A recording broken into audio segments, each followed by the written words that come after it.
Hi, everyone. My name is Catherine Roll. I'm a nutrition major, dietetics emphasis.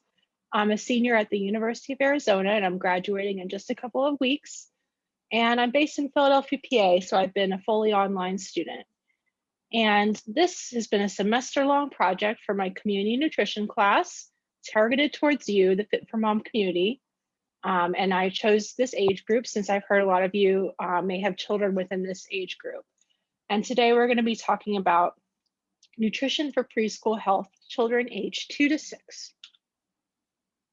Our goals for this lesson are to help educate you, the Fit for Mom community, about how to have a healthy nutrition for preschool age children, increase positive attitudes towards nutrition, and learn more about food groups.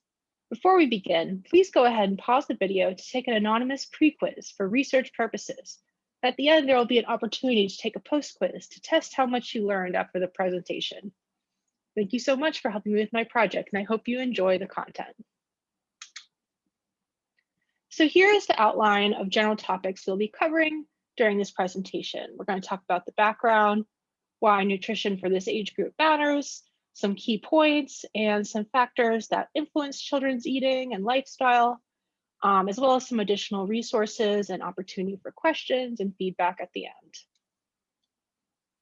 So here's some background. Unfortunately, 20% of school-aged children are categorized as obese. This statistic can be prevented if healthy habits are started at a young age. It is your job as parents to help guide your children into healthy lifestyles and to take advantage of teachable moments. We'll get more into that later on in the presentation. So let's start with some key points of preschool nutrition. When educating preschool-age children about nutrition, it's best to use a food groups approach. This is based off of My Plate, which is the USDA's new version of the food pyramid that helps break down what your plate should look like.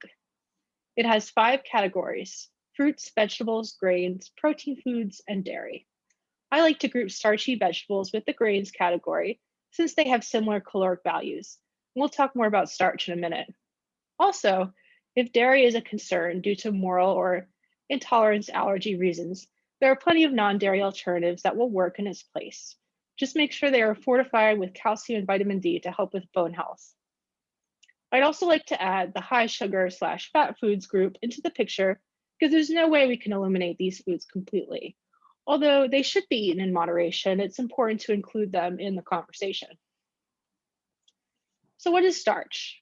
So if you already watched my other presentation, you can skip ahead, but in case you're only watching this one, I'm going to give a brief background on what starch is. So starch is a complex carbohydrate made up of a chain of glucose molecules, as seen in the picture on the slide. Glucose is the body's main form of energy, so when you eat starch, it gets broken down into energy quickly. Now, if you look at My Plate, they don't really address this as a category, but as a dietetics student, we are taught to group starchy vegetables. Sorry, one second. Sorry, something popped up on my computer. We are taught to group starchy vegetables with the grain, cereal, and pasta group because they have similar calories and carb content. Some examples of starchy vegetables that are high in carbs are potatoes, sweet potato, pumpkin, butternut squash, peas, and corn. For me, it's something I keep in mind while meal planning to try to limit the starch or use only 1 or 2 sources per meal because they can quickly add up to extra calories if you're not careful. I'm not saying not to eat carbs, but just to be aware that some vegetables have more carbs than others and to just be mindful of it.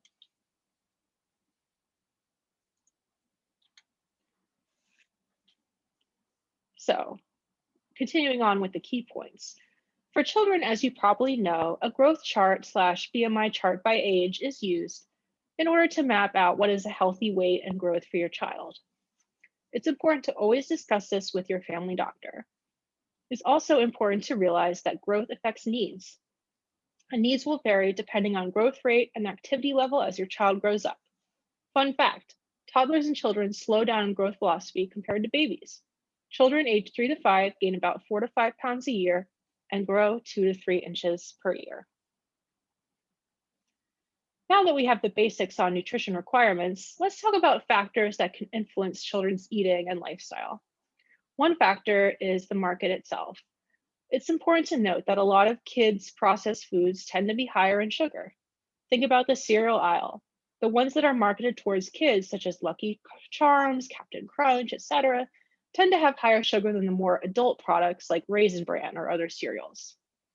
There are also a lot of deceptive words on ingredient lists that mean sugar is being added, such as honey, agave, maltodextrin, barley malt syrup, coconut sugar, fruit juice concentrate. The list goes on and on.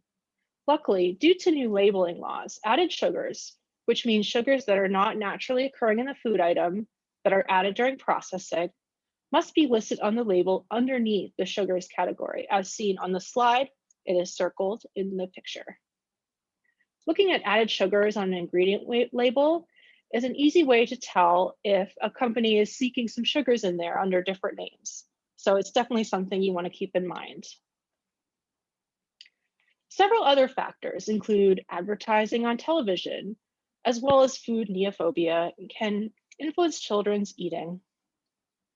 Have you noticed there's not a lot of ads for foods like broccoli or Brussels sprouts, but there are a ton of ads for fast food and candy? This plays a big role in children's desires for certain foods. Another issue is food neophobia, which is a biological response that has occurred because of evolution, resulting in a fear, especially among young kids, but can also occur in adults, of trying new foods. Luckily, there are ways to combat food neophobia by gradually and gently introducing new foods to children, which we'll get to on the next slide. Here are some do's and don'ts for getting children to eat healthy. Do, provide multiple exposure to new foods. Don't just introduce a new food, say Brussels sprouts, once and expect them to love it right away. It's going to take time and support. So, understanding on the parent's part is needed in order to get a child to like a certain food sometimes. Although sometimes it comes easily, it is good to have lots of exposure in order to make new foods seem normal and fun. Also, another do, model healthy eating behaviors for your children. Monkey see, monkey do, right? You've got to be a good example for your kids because at the end of the day, they look up to you to know what's right and wrong. Another do, get your kids involved in the cooking and food prep process. Making a recipe engaging for them will encourage them to try something different. Some things that we don't recommend are using coercion to get children to eat health foods. An example of this would be saying, finish your broccoli or you won't get dessert. This just further makes broccoli an unappealing food for them since they feel forced to eat it. Another don't is to use deception to get children to eat healthy foods. I'm all for making recipes healthier by adding fruits and vegetables to them, but don't try to sneak them in there and not tell them. The deception can be damaging when they find out a food they don't like is in the dish without their permission. Trust me, I've seen it firsthand with my fiance, who has some food neophobia himself against foods like vinegar. And I've tried the deception method because I love vinegar, but it did not go well. All in all, try to be supportive of your child or husband or whoever the picky eater is, and understand that with time, they may open up to new foods. Here are some additional resources if you're looking for activities for kids and food, as well as more information about how to introduce new foods to kids. In conclusion, I hope you enjoyed the presentation and will take the post quiz to see how much you've learned. If you have any questions, comments, or concerns, feel free to reach out to me via email, kroll02@email.arizona.edu, or on Instagram @healthyeahfoodscience. Happy to help clear up any nutrition questions since there is a lot of conflicting information out there. Thanks so much for watching and have a great day.